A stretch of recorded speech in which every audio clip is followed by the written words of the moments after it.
प्रतीत होता है कि ये तो लकड़ी के ढांचे पर घड़े का सिर और फटे कपड़े की पोशाक पहने हुए हैं, जिन्हें सच्चे अर्थों में किसी बड़े क्षेत्र का नेता बनना है। उन्हें चरित्र निष्ठा के अतिरिक्त सेवा परिजनों के लिए समयदान अंशदान की बढ़ी चढ़ी उदारता भी दिखानी चाहिए, जिनके हृदय में जनता के दुख दर्द दूर करने की कसक हो, जिनका अंतःकरण दुखियों के दुख से द्रवित हो जाता हो, जिनके दल में ब्राह्मण तत्व यम क्षत्रिय की भावनाएं हिलोरे ले रही हों।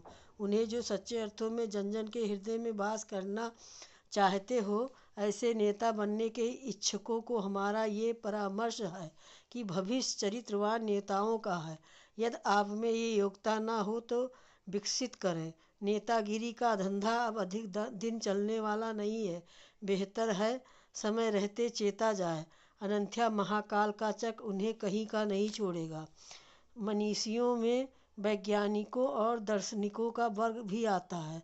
इन दिनों दोनों की ही दुर्गति हुई है। वैज्ञानिक आविष्कारों की एक पीढ़ी बहुत प्रसिद्ध है, कृत्य हुई थी। उसने सामान्य योग्यता रहते हुए भी ऐसे आविष्कार किए थे जिससे जन साधारण को असीम और असाधारण लाभ पहुंचा। एक युग था जब मनुष्य जीवन की आवश्यकताओं को पूरा करने में वैज्ञानिकों ने, उनके आविष्कारों ने असाधारण सेवा सहायता की। उत्पादन में काम आने वाले अनेक छोटे बड़े यंत्र भी हैं, जिनके लिए मनुष्य जाति उनकी सदा कृतज्ञ रहेगी। किंतु वह वर्ग भी अपनी गरिमा दार्शनिकों की तरह अक्षण बनाए न रह सका। आविष्कारों का अपना कोई उत्पादन क्षेत्र न था। उन्हें उत्पादक धनाढ्यों के लिए काम करने के लिए बाधित होना पड़ा। बात यहीं से गड़बड़ी की आरंभ होती है। इन दिनों लाखों उच्ची श्रेणी की वैज्ञानिक मात्र युद्ध आयुध बनने की नई नई विधियां खोजने में निरत हैं। उन्हें इसके लिए पूरा सम्मान और पूरा पैसा दिया जा रहा, इतना वे अन्यत्र कहीं नहीं पा सकते हैं। इसलिए मौलिक चिंतन की सुनियोजन का रास्ता ही बंद है। सरलता और सुख सुविधा हर किसी को प्रिय लगती है, चाहे दार्शनिक हो या वैज्ञानिक हो।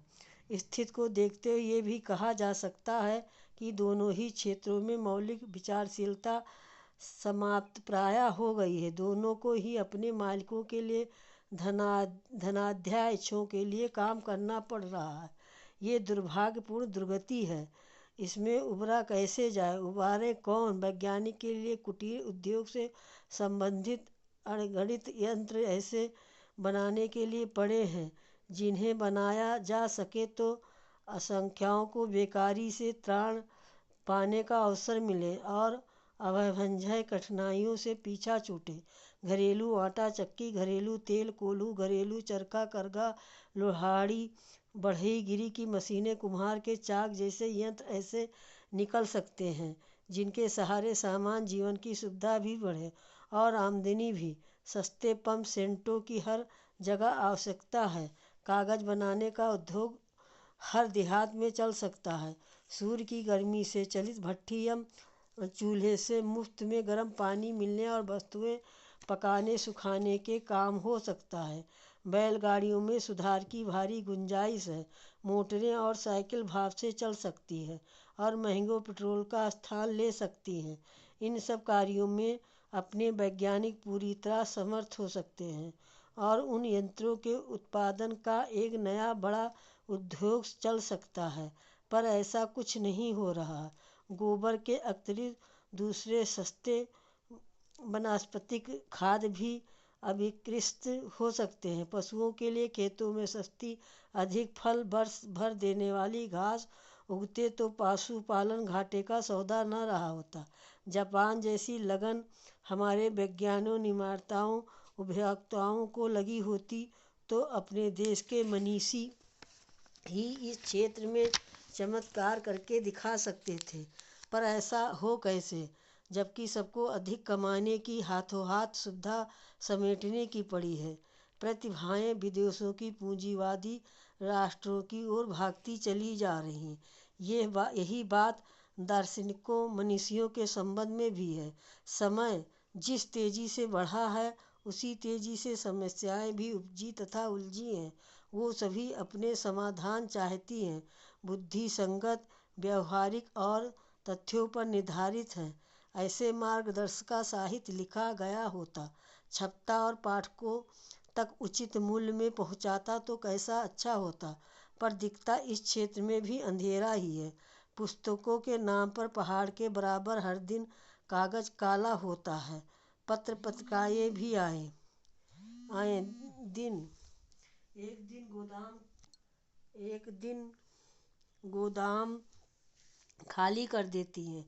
वो छपता भी है और बिकता भी है, इसे कोई न कोई लिखता भी है, पर आदि से अंत तक मुद्रा प्रकाशन की समीक्षा की जाए तो निराशा ही हाथ लगती है।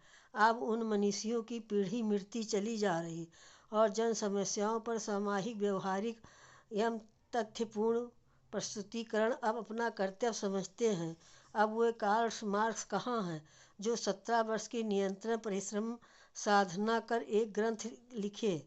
अब वो परिवार पत्नी बच्चे कहाँ हैं जो अपने पुराने कपड़ों को काट कर नए कपड़े बनाएं और अपना पेट पालते हुए लेखक को अपनी तपस्या में लगा रहने दें। दार्शनिकों और वैज्ञानिकों का क्षेत्र सूना हो जाना अथवा उनका अपने स्तर के नीचे उतर आना, भटक जाना बहुत बुरी बात है।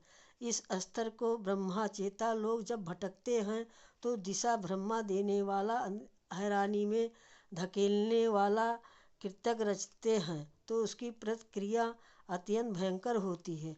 पुराने ज़माने में उन्हें ब्रह्मा राक्षस कहा जाता था।